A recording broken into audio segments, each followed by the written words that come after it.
L'hiver de 1788 pesait lourd sur Paris, étouffant le peuple dans la faim et la misère.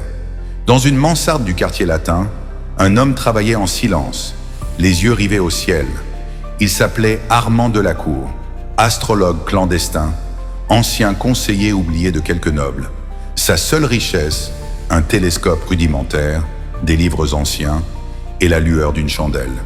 Une nuit glaciale, il aperçut la conjonction funeste, Mars face à Saturne sous le Lion. Pour lui, c'était un présage terrible, la chute d'un roi et un océan de sang. Il consulta ses grimoires poussiéreux, espérant une erreur de calcul. Mais tout confirmait le même destin. Destruction, guillotine, terreur. Armand écrivit dans son journal. Devait-il garder le secret ou prévenir? L'hésitation le rongeait. Finalement, il confia son savoir à un vieil ami, Étienne Marot, député du tiers-État. Dans une taverne sombre, il murmura « Le roi est condamné, Étienne. Les astres l'ont écrit. » Étienne haussa les épaules, mais son regard resta troublé. Les semaines passèrent, puis vint le 14 juillet 1789. La Bastille tomba. Armand n'était pas surpris. Ses calculs l'avaient annoncé. Le peuple criait victoire, mais lui lisait la fureur de Mars et Uranus. Chaque alignement des planètes confirmait un chaos croissant. Une nuit d'octobre 1792, il dressa un horoscope pour le roi captif. Tout annonçait une mort publique, sanglante, sous les yeux du peuple. Pris de pitié, Armand écrivit le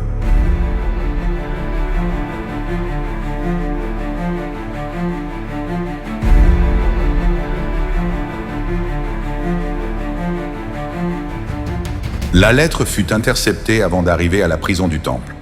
On y lisait « Majesté, la lune s'éclipsera sur votre couronne ». Les révolutionnaires y virent une trahison, un message royaliste. Très vite, le nom d'Armand circula. On le disait devin, dangereux. Ses consultations passées auprès des nobles ne jouaient pas en sa faveur. Étienne, inquiet, vint le prévenir. « On t'accuse de complot. Fuis, Armand !» Mais Armand refusa. « Je ne suis qu'un lecteur d'étoiles. Je ne crains pas la vérité. » Une nuit, des gardes en manteau sombre frappèrent à sa porte. On le saisit, on le lia, et on l'emmena à la conciergerie. Dans sa cellule froide, il observait le ciel à travers une petite fenêtre. Une lueur rouge baignait la lune, une éclipse. Armand frissonna. Les astres confirmaient son sort. Le lendemain, il fut conduit devant le tribunal révolutionnaire. L'accusateur l'interrogea. « Avoues-tu avoir écrit des prophéties pour défendre le roi ?» Armand répondit calmement. « Je n'ai défendu que la vérité du ciel. » Les juges éclatèrent de rire. Pour eux, l'astrologie n'était qu'une superstition d'ennemis du peuple. Mais certains, troublés, se souvenaient des prédictions réalisées. Un silence pesant envahit la salle. Finalement, le verdict tomba. Coupable de troubles à l'ordre public.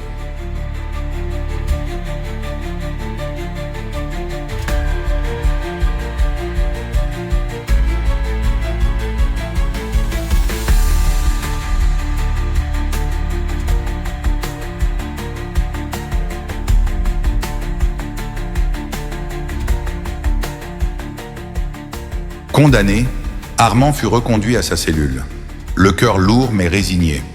Chaque nuit, il dessinait les constellations sur le sol de pierre.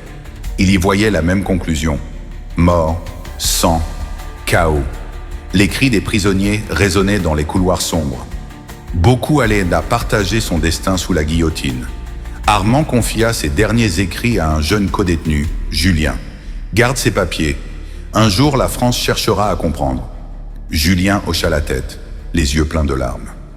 Le 21 janvier 1793, la ville entière vibra. Louis XVI monta à l'échafaud.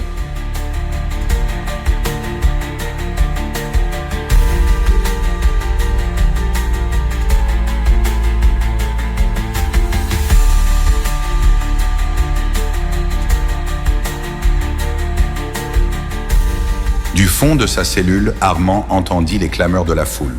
Les astres avaient dit vrai, la couronne s'éteignait. Peu après, ce fut son nom qu'on appela. On lui lia les mains. On le conduisit dans une charrette vers la place de la Révolution. La foule hurlait, ivre de haine et de curiosité. Armand, le regard levé, scruta une dernière fois le ciel. Une étrange lumière passait entre les nuages, comme un signe ultime. Arrivé devant la guillotine, il murmura « Les étoiles avaient eu raison ». Le couperet tomba dans un silence soudain. Son sang se mêla à celui des centaines d'autres victimes de la terreur.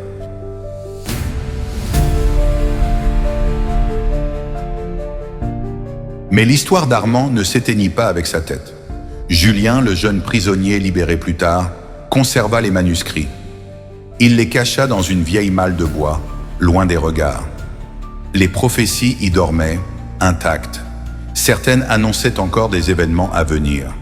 La chute de Robespierre y était décrite sous le signe de Saturne. Même l'ascension d'un homme de fer, marqué par Mars, Napoléon.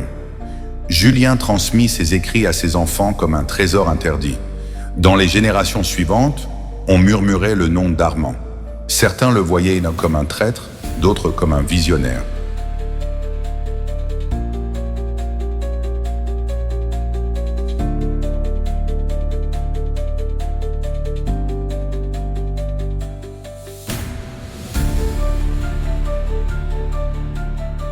Ces notes voyageaient en secret de bibliothèque en bibliothèque.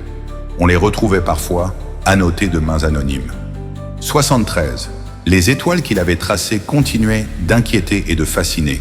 Chaque éclipse ramenait son souvenir. Chaque révolte rappelait sa voix. Les astrologues modernes, parfois, évoquent son nom en silence, car il avait osé lire ce que d'autres ne voulaient pas voir. Il avait payé le prix fort pour la vérité des astres. Et la Révolution française, marquée par le sang et le fer, avait trouvé en lui un témoin unique. Ainsi s'acheva la vie d'Armand Delacour, mais son héritage brille encore comme une étoile sombre dans la mémoire de la France.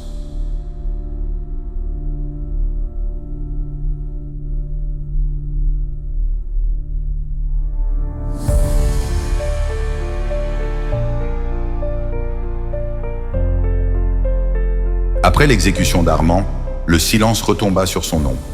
Mais ses carnets, sauvés par Julien, restaient bien vivants. Ils étaient écrits d'une main nerveuse, pleins de symboles mystérieux. Des planètes, des cycles lunaires, des éclipses y formaient un langage secret. Julien les lisait la nuit, à la lueur d'une lampe, fasciné et effrayé. 86. Il y voyait des événements qui s'étaient déjà accomplis, mais aussi des prophéties qui n'avaient pas encore eu lieu. Une page parlait d'un homme marqué par Mars qui s'élèverait bientôt. Julien pensa d'abord à un général parmi d'autres. Mais lorsque Napoléon Bonaparte devint premier consul, le doute s'effaça.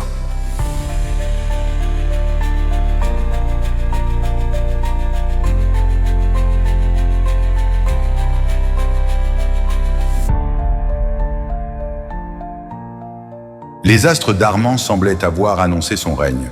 Julien transmit ses carnets à son fils avant de mourir. « Protège ces pages, elles portent la vérité du ciel. » Le fils, effrayé par ce pouvoir, les cacha dans une bibliothèque privée. Les manuscrits restèrent là, oubliés, pendant plusieurs décennies. Partie 6, l'ombre de Napoléon, 96. En 1804, Napoléon se fit couronner empereur à Notre-Dame de Paris. Dans le secret, un vieil érudit consulta les papiers d'Armand. Il y trouva la mention d'un empereur des batailles, mais vaincu par le temps. Intrigué, il nota la prophétie, mais n'osa pas l'annoncer. Les guerres napoléoniennes éclatèrent, confirmant partiellement les prédictions.